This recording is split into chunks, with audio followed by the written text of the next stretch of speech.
Imagine you're an anthropologist from another planet, and all that you can do to gauge what the human experience is all about is through media messages. What do you think the assumptions would be that you would gain about power, about what we value, about whether or not we're violent, whether or not we're greedy or materialistic? These are all issues that are part of our media environment, and that's actually what I hope to discuss today. So my name is Oak Ritchie, welcome. And joining me for this discussion is my friend Colby Goddard. He is a director and a producer for DDC International. And he's actively engaged in working with media of all types, and he's really kind of a good source to talk to about what kind of things go into the creation and construction of various types of media. So I guess to start off, welcome, Colby. Thank you. It's really good to have you. The first question I have is, when you are working on any kind of project, what goes into the final product? Well, as you said, I'm involved in all phases of the production process. So a lot of the work that we're doing is for clients, and sometimes we'll work on independent documentaries. But in either case, we have pretty much the same production process. We'll figure out what the main story is about, and for a client, that might be around some sort of a message.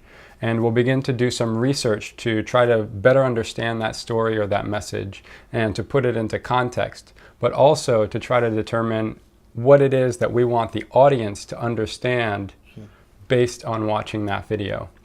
Then from there, we'll move into field production, where we'll actually acquire all of the video footage and interviews and other content that we'll put in the video. And then we go to post-production, and that's where we're actually crafting, pulling quotes from the interviews, pulling imagery from the B-roll, and putting it all together. We're also mixing it with different sounds and music to give it a specific emotional tone, and ultimately trying to match the vision that we had during the pre-production process. So going into the pre-production phase, what kind of things do you have to keep in mind as far as what kind of messages you want to deliver, as well as who you're producing the product for, and how does that influence the way that you go into pre-production? Well, let's take the case of client-based production, because that's most of the work that I do. We'll listen to the client, and they'll have a specific need for the video. So they might be showing it at a conference, they might want to put it on their website. If they want to put it on their website, then they're generally trying to reach a broad target audience. They're trying to communicate what it is that their program is trying to achieve. So what we'll do is we'll understand beforehand what it is that they do and who it is that they work with, who their partners are, and then talk a little bit about just basically get an idea of how it is that they've structured their program and they roll it out in the field, so that when we get to the field, we understand exactly what kind of images we need to get, what kind of interview questions we need to ask in order to tell that story through the video. So going into the production phase, what kind of things during production do you have to think about specifically regarding the client and what the client's needs and wants are regarding the audience? That's an interesting question, because of course it is a client-based production. It's not an independent production. So it's not to say that all programs are always flawed all of the time, but many times they do have their weaknesses. And if you're producing a video for the client that is rolling out a program with a weakness, in their own video that they're paying for, they're probably not going to want to highlight that weakness.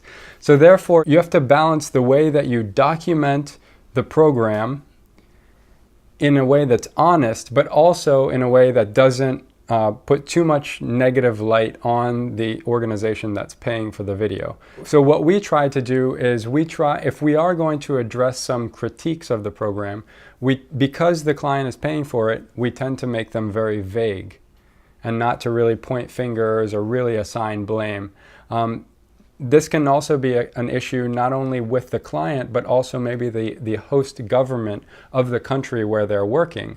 There might be certain problems within the administration of that government, but the client doesn't want to burn any bridges. So even if there is a significant problem that might be hampering the execution of their programs, they don't want to highlight it in their films because they know that they need to continue to be able to work with the government in the future.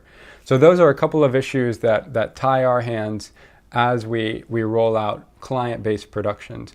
Now, I do want to say that just if we were to shift over and make an independent film, then we would be able to address all of those issues because we would have the liberty to explore any issues that we want. However, with that also comes the question of bias. As an independent filmmaker, are you trying to vehicle a specific agenda and maybe ignore the complexities of the situation because you want to really focus attention on one particular thing?